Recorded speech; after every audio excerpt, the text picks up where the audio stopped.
Hello ChatGPT, please tell me Bangla. অবশ্যই আমি বাংলায় কথা বলতে পারি। তোমার কি সাহায্য লাগছে? কোনো বিষয়ে কথা বলতে চাও? তুমি কি হজরত মোহাম্মদ সাল্লাহ সাল্লাম সম্পর্কে কিছু বলতে পারবা? হ্যাঁ, নিশ্চয়ই। হযরত মুহাম্মদ সাল্লাল্লাহু আলাইহি ওয়াসাল্লাম ছিলেন অত্যন্ত সত্যবাদী এবং বিশ্বাসযোগ্য ব্যক্তিত্ব, যাকে সত্যবাদিতার জন্যে আল আমিন বলা হতো। তার জীবন ও শিক্ষায় সত্য ও ন্যায়ের প্রতি আস্থার কথা বিশেষভাবে উল্লেখিত। তার বাপের নাম, মায়ের নাম? নামটি হলো মুহাম্মদ এবং তার পদবি ছিল সাল্লাল্লাহু আলাইহি ওয়াসাল্লাম। তিনি ইসলামের শেষ নবী এবং মানব জাতির জন্য এক মহান পথ প্রদর্শক। তার জীবন ও শিক্ষার প্রতি আজও মানুষ গভীরভাবে শ্রদ্ধা করে। গোসলের ফরজ কয়টি? ইসলাম ধর্ম অনুযায়ী গোসলের ফরজ আছে। গোসলের ফরজ কয়টি? গোসলের ফরজ মোট তিনটি। এগুলো হলো শরীরের পুরো শরীর ধুয়ে ফেলা, মস্তক সহ পুরো শরীরে পানি পৌঁছানো এবং এমন ভাবে গোসল করে যাতে কোনো অংশে খরা না থাকে।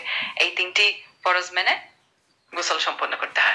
আর অজুর ফরজ কয়টি? ওযুর ফরজ মোট ৪টি। এগুলো হলো মুখ ধোয়া, হাত কনুই পর্যন্ত ধোয়া, মুখমণ্ডল ও মাথার কিছু অংশ মসিহা করা এবং পা নখ সহ কনুই পর্যন্ত ধোয়া। এই ৪টি ফরজ সম্পন্ন হলেই ওযু হয়ে যায়। তুমি কি কোনো সূরা বলতে পারবা? হ্যাঁ, নিশ্চয়ই বলতে পারি। তুমি যদি কোনো নির্দিষ্ট সূরা বা আয়াত জানতে চাও, জি, আমাকে তুমি জানাও। তুমি সূরা আমি দেব। ফাতিহা তুমি সূরা ফাতিহা বলে শোনাও। আমি সূরা ফাতিহা শোনাতে পারি, কিন্তু আমার কণ্ঠে সেটা সম্পূর্ণভাবে শোনানো সম্ভব না। তবে যদি তুমি চাও আমি এর মানে বা কোনো অংশ সম্পর্কে জানাতে পারি। আচ্ছা, তাহলে তুমি সূরা কাউসার বলো। কোনটা পারবা তুমি?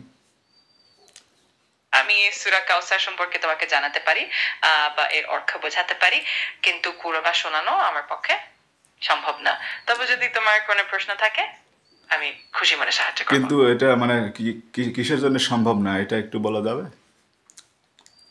আমি আসলে কোনো ধর্মীয় পাঠ শোনাতে পারি না, কিন্তু এর মানে বা ব্যাখ্যা বোঝাতে পারি। যদি তুমি এর কোনো অর্থ বা ব্যাখ্যা জানতে চাও আমি তুম- সেটাতে সাহায্য করতে তুমি পারি। তুমি তাহলে সূরা ইখলাস সম্পর্কে আমাকে একটু বুঝিয়ে বলো। অবশ্যই।